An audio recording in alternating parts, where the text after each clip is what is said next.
Halo teman-teman Diva Lovers, kita bertemu lagi di episode Masjid Kuno yang kali ini akan memvisualisasikan Masjid Menara Kudus.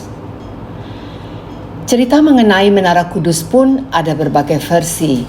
Ada pendapat yang mengatakan bahwa Menara Kudus adalah bekas candi orang Hindu yang menyatu dengan keberadaan masjid. Yuk kita amati bersama. Bersama Diva Lovers, bersama Diva Dharma, saya Asti Kleinstoiber, Ardi dan Mako.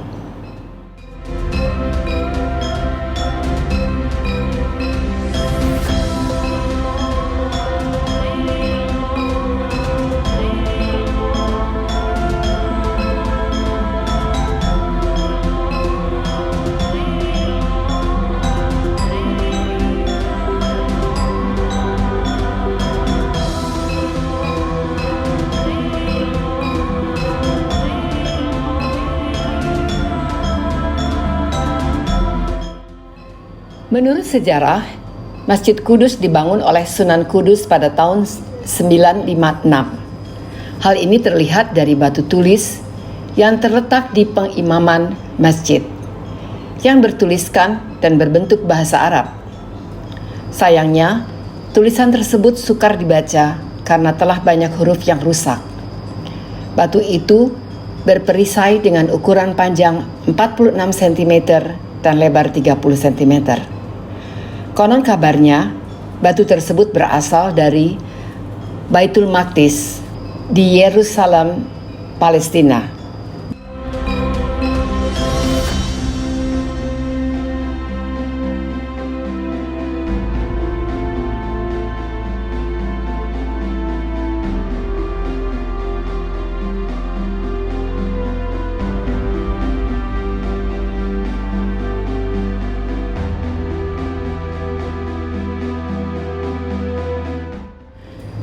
Sejarah Masjid Menara Kudus didirikan oleh Sunan Kudus atau Jafar Shodiq, yaitu putra dari R. Usman Haji yang bergelar Sunan Ngudung dari Jipang, Panolan. Sunan Kudus menikah dengan Dewi Rukhil, putri dari R. Makdum Ibrahim, Kanjeng Sunan Bonang di Tuban. R. Makdum Ibrahim adalah putra R. Rahmat, yaitu Sunan Ampel, putra Maulana Malik Ibrahim. Dengan demikian, Sunan Kudus adalah menantunya Kanjeng Sunan Bonang.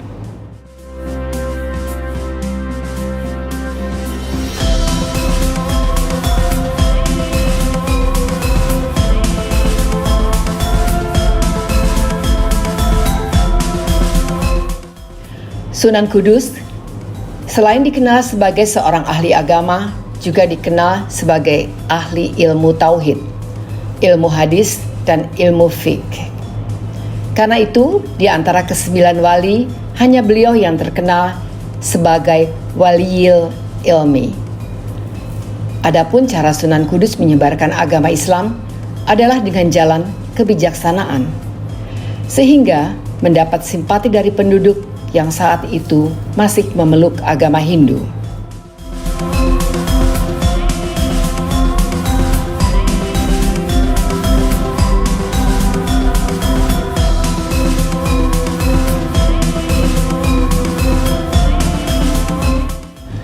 Salah satu contohnya adalah ketika sapi merupakan hewan yang sangat dihormati oleh agama Hindu.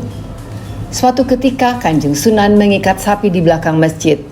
Setelah mereka datang, Kanjeng Sunan bertakbih, sehingga di antara mereka banyak yang memeluk Islam.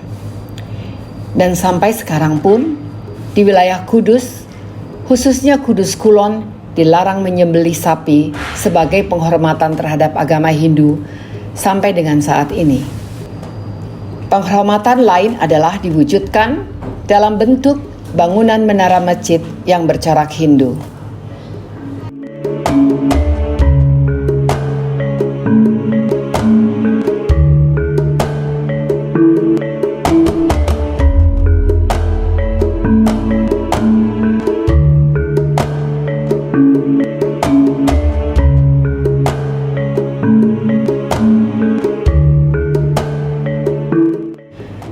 Dari kata Baitul Maqdis muncul nama Kudus yang artinya suci, sehingga masjid tersebut dinamakan Masjid Kudus dan kotanya dinamakan dengan Kota Kudus. Masjid Menara Kudus ini terdiri dari 5 buah pintu sebelah kanan dan 5 buah pintu sebelah kiri. Jendelanya semuanya ada 4 buah. Pintu besar terdiri dari 5 buah, dan tiang besar di dalam masjid yang berasal dari kayu jati ada 8 buah.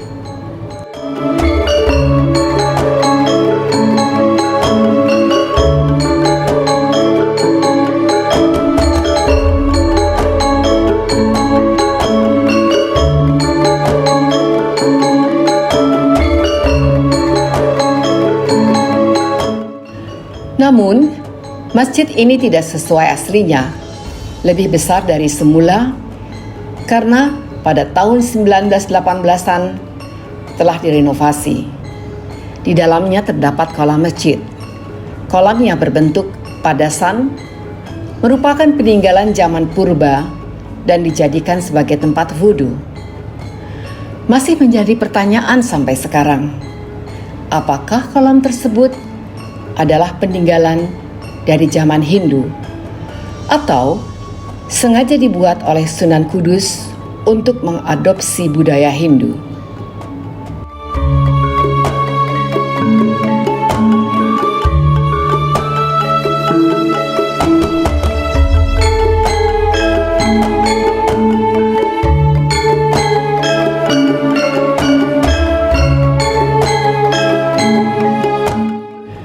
Di dalam masjid terdapat 2 bendera yang terletak di kanan dan kiri tempat khatib membaca khotbah. Di serambi depan masjid terdapat sebuah pintu gapura yang biasa disebut oleh penduduk sebagai lawang kembar. Konon kabarnya, gapura tersebut berasal dari bekas kerajaan Majapahit dahulu. Gapura dulunya dipakai sebagai pintu spion.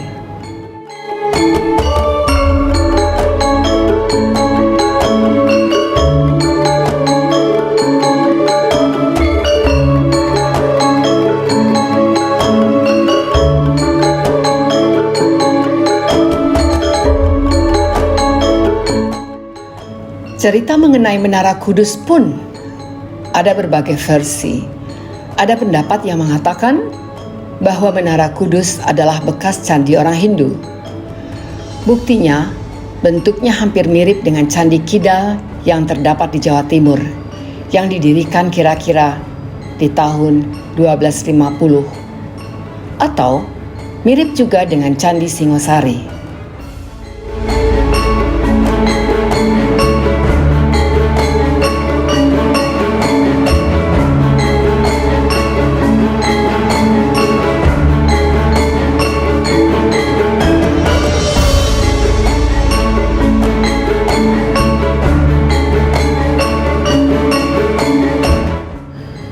Tanggal 10 Syura merupakan puncak keramaian kompleks masjid ini dalam rangka haul wafatnya Kanjeng Sunan Kudus. Walaupun mengandung keunikan yang khas, namun tata ruang di sekitar masjid nampak agak kurang tertata rapih.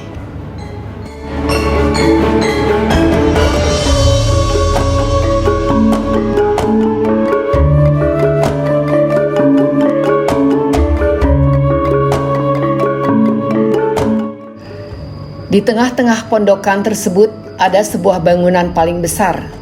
Konon kabarnya bangunan tersebut adalah tempat pertemuan para wali songo, sekaligus tempat Sunan Kudus memberikan wejangan kepada para muridnya. Di sebelah utara sebuah kompleks ini ada sebuah pintu kecil menuju ke kompleks pemakaman Kanjeng Sunan.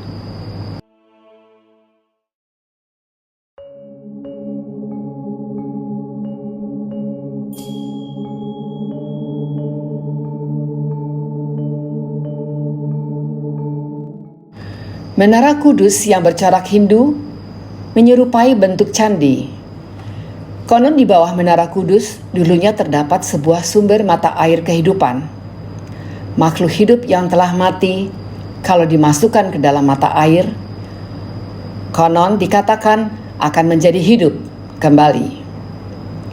Karena dikhawatirkan akan dikultuskan, ditutuplah mata air tersebut dengan bangunan menara. Bangunan masjid yang menaungi peninggalan kejayaan masa lalu menyeratkan kebesaran Yang Maha Kuasa.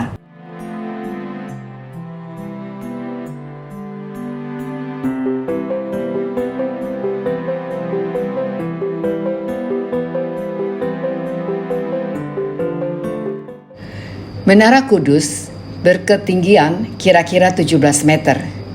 Bangunan di sekelilingnya dihiasi dengan piring-piringan bermotif berjumlah 32 buah. 20 buah berwarna biru berlukiskan masjid manusia dengan unta dan pohon kurma. Sedangkan 12 buah lainnya berwarna merah putih berlukiskan kembang.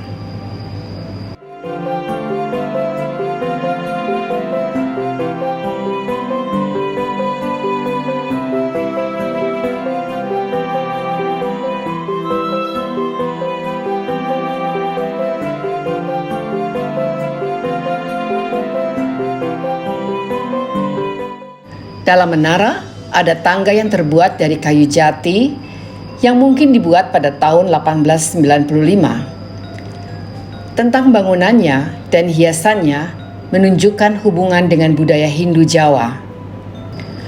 Menara Kudus terdiri dari 3 bagian, yaitu kaki, badan, dan puncak bangunan.